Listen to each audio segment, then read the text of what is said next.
Hello বন্ধুরা, আসসালামু আলাইকুম। আমি আজকে আলোচনা করব মুসলিম দর্শনে আল্লামা ইকবালের জীবনী ও অবদান।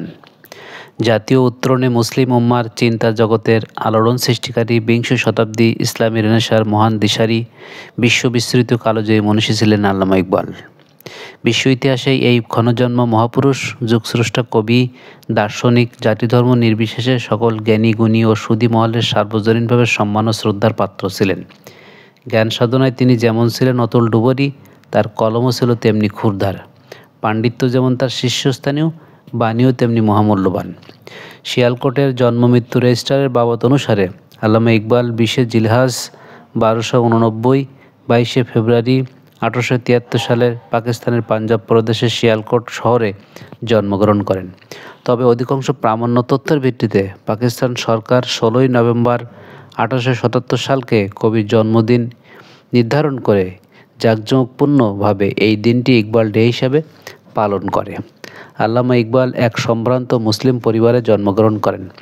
তার পিতা ছিলেন সাপ্রু বংশীয় কাশ্মীরি ব্রাহ্মণ। তার পূর্বপুরুষরা কাশ্মীরি ব্রাহ্মণ হিসেবে পরিচিত। তার পিতা নূর মোহাম্মদ একজন বুজুর্গ ব্যক্তি এবং তার মাতা শ্রদ্ধেয় ইমাম বিবি। ছোটকাল থেকে আল্লামা ইকবাল অত্যন্ত মেধাবী ছাত্র ছিল। শৈশবকালে তিনি কালিমা, তাওহীদ, ঈমান ইত্যাদি সম্পর্কে জ্ঞান লাভ করেন তার পিতামাতার কাছ থেকে। শৈশবকালে শিয়ালকোটের এক মক্তবে তার প্রাথমিক শিক্ষার সূত্রপাত ঘটে। 1891 সালে অষ্টম শ্রেণীর পরীক্ষায়, 1893 সালে ম্যাট্রিক পরীক্ষায়, 1895 সালে আই পরীক্ষায় অত্যন্ত কৃতিত্বের পরিচয় দেন এবং মেডেল ও স্বর্ণপদক লাভ করেন। 1899 সালে তিনি প্রথম বিভাগে দর্শনশাস্ত্রে MA পাশ করেন। 1907 সালে তিনি জার্মানির মিউনিখ বিশ্ববিদ্যালয় হইতে development of metaphysics in Persia থিসিসের জন্য PhD ডিগ্রি লাভ করেন।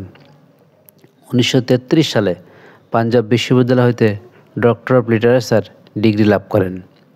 মাওলানা সৈয়দ আবুল আলা মওদুদী তাই বলেন, দীর্ঘকালের ব্যবধানে ও ইসলামী চিন্তাবিদদের মধ্যে এমন কোনো উচ্চশিক্ষিত মনীষীকে দেখেননি যার সার্বজনীন স্বীকৃতিপ্রাপ্ত কাব্য প্রতিভা, PhD ডিগ্রি ও বার-1 ল ডিগ্রি রয়েছে। আল্লামা ইকবাল ইসলাম ধর্মকে আধুনিক বিজ্ঞান ও প্রযুক্তির আলোকে ব্যাখ্যা করার চেষ্টা করেছেন। আল্লামা ইকবাল বিশ্ব কবি সম্রাট হিসাবে পরিচিত ছিলেন। তিনি কর্মজীবনে লাহোর ওরিয়েন্টাল কলেজ ও গভর্নমেন্ট কলেজের অধ্যাপনা করেন। তিনি ঘুমান্ত মুসলমানদের জাগিয়ে তোলেন ইসলামী স্বাধীন রাষ্ট্র গঠনের প্রেরণায়। তিনি 1933 সালের আফগান, ইতালি ও স্পেন সফর করেন। মৃত্যুর কিছুকাল পূর্বে তিনি বিভিন্ন রোগে আক্রান্ত হন। অবশেষে 1938 সালের 21শে এপ্রিল সকলকে কাজ দিয়ে ইকবাল দুনিয়া থেকে বিদায় নিলেন।